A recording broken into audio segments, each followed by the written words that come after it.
என்ன குற்றம் செய்தோம்? போராட்டத்தில் இணைந்தது குற்றமா? உண்ணாமலும் உறங்காமலும் இங்கே எங்கள் உறவுகள் ஏங்கி கிடக்க வடக்கு வரை நடந்து சென்று அந்த மண்ணை காக்க போராடியது குற்றமா?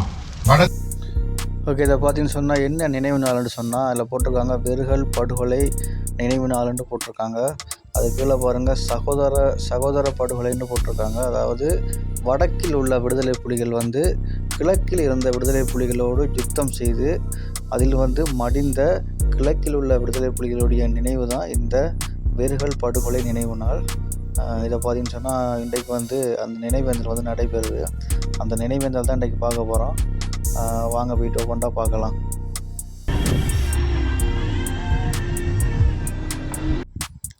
ஓகே, நீங்கள் பார்க்குற இந்த இடம்தான் வெறுகல் பகுதி. அதாவது அதிகளவான கிழக்கு மாகாண விடுதலை புலிகள் படுகொலை செய்யப்பட்ட இடம். அதாவது இந்த இடத்துல தான் பார்த்தீங்கன்னு சொன்னால் வடக்கை சேர்ந்த விடுதலை புலிகளால் கிழக்கை சேர்ந்த விடுதலை புலிகள் படுகொலை செய்யப்பட்ட இந்த இடம் தான். இந்த மலைப்பகுதியில் பார்த்தீங்கன்னு சொன்னால் அதிகளவான உடல்கள் காணப்பட்டதாகவும் சொல்கிறாங்க. இன்னும் சற்று நேரத்தில் நிகழ்வுகள் ஆரம்பிக்கப்பட இருப்பதன் காரணமாக அனைவரும் தங்களது இருக்கையில் அமர்ந்து கொள்ளுமாறு அன்புடன் கேட்டுக்கொள்கின்றோம்.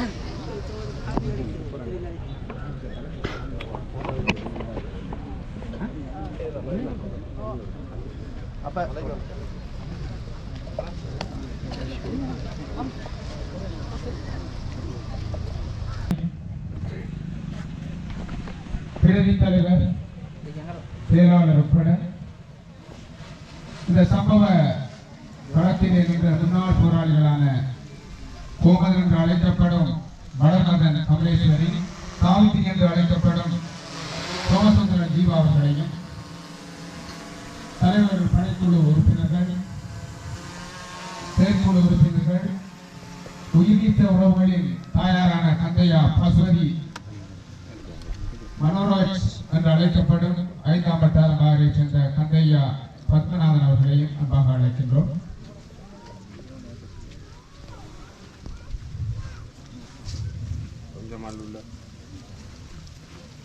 மற்றும் செயற்குழு உறுப்பினர்கள், இந்த உறவுகளுடைய உறவுகள் அனைவரையும் மனவேதனையை செலுத்துமாறு கேட்டுக்கொள்கின்றோம்.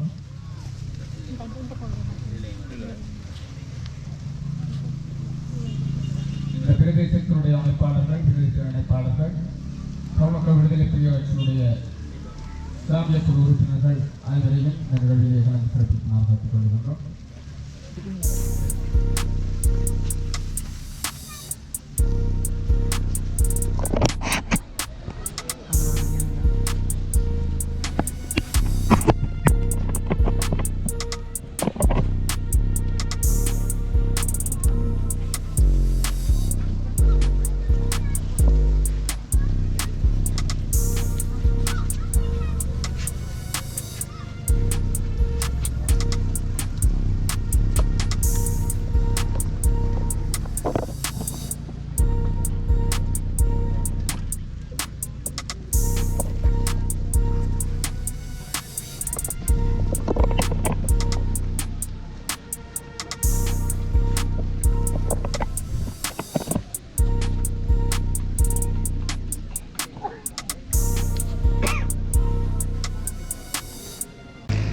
ஆண்டுகளை கடந்தாலும் அவர்களுடைய ஞாபக வடிவங்கள் இந்த வெறுகல் மலை பூங்காவிலே வீசிக்கொண்டிருக்கும் தென்றலாக எங்களோடு பரிணமித்துக் கொண்டிருக்கின்றது. அந்த வகையிலே இந்த பொதுச்சுடர்னை தொடர்ந்து அனைத்து உறவுகளும் உங்களுக்காக அந்த ஒதுக்கப்பட்டிருக்கின்ற அந்த சுடர் கம்பத்திற்கு அருகாமையில் சென்று மக்கள் விடுதலை புலிகள் கட்சியினுடைய தலைவர் தேசிதுரை சந்திரகாந்தன் அவர்களால் இப்பொழுது பொதுச்சுடர் ஏற்றப்படுகின்றது. அனைவரும் உங்களுடைய சுடர்களை ஏற்றுமாறு அன்பாக கேட்டுக்கொள்கின்றனர்.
வடக்கு போர் முனைகளில் ஆயிரக்கணக்கான எமது சகோதர சகோதரிகளை இழந்து நின்றது குற்றமா? ஏன் இந்த அநீதி எமக்கு இழைக்கப்பட்டது? நாம் என்ன கேட்டோம்? எமது மக்களுக்கான உரிமைகளை உறுதிப்படுத்த வேண்டும் என்றுதான் கேட்டோம். தமிழீழ விடுதலை புலிகளின் பாதிக்கு மேல் எமது போராளிகளே இருந்தார்கள். இறந்த மாவீரர்களில் கிழக்கு போராளிகளே அதிக அளவில் இருந்தார்கள். வடக்கில் இருந்தவர்கள் வெளிநாடுகளுக்கு ஓட நாமே வடக்கு நோக்கி ஓடினோம். அந்த மண்ணை காத்தோம். ஏந்தன் படையணி இல்லாது போயிருந்தால் தமிழீழ விடுதலை புலிகள் வெற்றி வரலாற்றில் வேறு விதமாக எழுதப்பட்டிருக்கலாம். ஆனாலும் 2002ஆம் ஆண்டு சமாதான ஒப்பந்தம் வந்த பொழுது உருவாக்கப்பட்ட இந்த இடைக்கால நிர்வாகத்துக்காக தெரிவான 32 துணை செயலாளர்கள் ஒருவரை கூட கிழக்கு மாகாணத்திலிருந்து நியமிக்கும் அளவுக்கு அவர்களின் நெஞ்சில் ஈரம் இருக்கவில்லை. அதை தட்டி கேட்டது குற்றமா? எமது மக்களின் உரிமையை கேட்டது எந்த வகையில் குற்றமாகும்? நாம் போராடும் பொழுதுகளில் எம்மை பாராட்டினார்கள். மட்டக்களப்பு வீரம் விளைநிலம் என்று சான்று தந்தார்கள். எமது கல்லறைகளில் தமிழ் தென்தமிழீழ மாவீரர்கள் என்று கல்களை பொறித்தார்கள். ஆனால் நாம் எமது உரிமைகளை கேட்ட மாத்திரத்தில் ஒரே நாளில் துரோகிகளாக்கப்பட்டோம். அப்படி என்றால் பிரிந்து செல்கிறோம் என்றோம். படையெடுத்து வந்து படுகொலையை கட்டவிழ்த்து விட்டார்கள். ஆம், இந்த மண்ணிலே இதோ இந்த வெறுகல் படுக்கையில் யுத்த பேரிகை முழங்கியது. சரணடைந்த கிழக்கு போராளிகள் மீதும் படுகொலை கட்டவிழ்த்து விடப்பட்டது. எமது பெண் போராளிகள் உடலங்கள் அலங்கோலமாக்கப்பட்டு கிடந்த காட்சிகள் சொல்லும் தரமற்றது. சுமார் 200க்கும் மேற்பட்ட போராளிகள் உயிர் பறிக்கப்பட்டு சித்திரை வெயிலில் வெம்பி வெடித்து கதிரவழி கடற்கரை மணலில் எங்கும் எமது போராளிகளின் உடல்கள் நாற்றம் எடுத்து கிடந்தது. எமது மக்களே, இது எதிரி செய்த படுகொலை அல்ல. நாம் யாரை சொந்த தமிழர்கள் என்று நம்பினோமோ, எமது தலைவர்கள் என்றோமோ, எம்மை வழிநடத்துவார்கள் என்றும் விடுதலை வாங்கி தருவார்கள் என்றும் நம்பியிருந்தோமோ அவர்களால் நடத்தப்பட்ட படுகொலை தான் இது. படை கொண்டு தீர்வு காண வடக்கு கிழக்கு என்ன அந்நிய தேசமா? யார் இந்த நியாயத்தை பற்றி கேள்வி எழுப்புவது? எங்கே நாங்கள் இப்படி கூறுவதை பிரித்து பிள்ளையான் வெறுகல் பிரதேசத்தில் பிரதேசவாதம் பேசுகிறார் என்று நாளை பத்திரிகைகள் செய்தி வரும். அவர்களுக்கு மிக தெளிவாக சொல்லுகிறேன், நாங்கள் ஒரு பொழுதும் யாழ்ப்பாண மக்களுக்கு எதிரானவர்கள் அல்ல. கிழக்கு மாகாணம் வரலாற்றில் ஒரு தடவையிலும் புரியதொரு பிரதேசத்தின் மீது படையெடுத்ததோ ஆட்சி செலுத்தியதே இல்லை. அதற்கான அவசியமும் எமக்கு ஒருபொழுதும் இருந்ததில்லை. ஏனெனில் இயற்கை எமக்கு வஞ்சனை செய்யவில்லை. எமது மாகாணம் எல்லை கடந்த இயற்கை வளங்களின் பலப்பிரசாதமாக நிறைந்து கிடக்கிறது. பல்லின சூழலுக்குள் வாழும் எமது மக்களின் வாழ்வியலில் அரசியல் அபிலாஷைகளை வடக்கிலிருந்து வருபவர்கள் தீர்மானிக்க முடியாது என்கிறோம். நாங்கள் தமிழர்களின் ஒற்றுமைக்கு ஒருபொழுதும் எதிரிகள் அல்ல. வடக்கு மக்கள் மீதும் அவர்களின் வாழ்வு மீதும் அந்த மண் மீதும் கொண்டிருந்த பற்று காரணமாகவே அங்கே சென்று வருடக்கணக்கில் போரிட்டோம். அந்த மண்ணிலே சுமார் 4000 கிழக்கு மாகாண போராளிகளை புதைத்து விட்டுத்தான் வந்திருக்கிறோம்.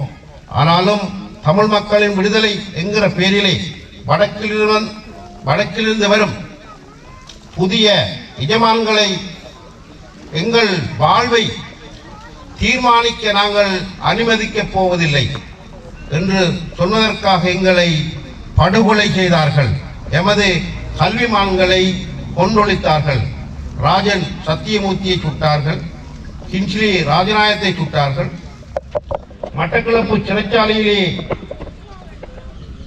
கைது செய்யப்பட்டிருந்த சச்சி மாஸ்டரை சிறைச்சாலைக்கு உள்ளேயே பூந்து சுட்டார்கள். நீதிமன்ற கட்டடத்துக்குள்ளும் சுட்டார்கள். படுக்கையிலே வைத்து ரெஜினரை சுட்டார்கள். தில்லநாயகம் அதிபரை சோறு உண்டு கொண்டிருக்கிற வேளையிலே அப்படியே சுட்டுவிட்டார்கள். ரெஜினோட் போன்றவர்கள் கொழும்பிலே இருந்து அழைத்து சென்று எங்கென்று தெரியாமல் காணாமல் ஆக்கிவிட்டார்கள். அவர்களை நம்பி வந்து சரணடையுங்கள், நாங்கள் உங்களுக்கு வாழ்வளிக்கிறோம் என்று சொன்ன அனைத்து முன்னாள் தளபதிகளையும் சுட்டு எரித்து விட்டார்கள்.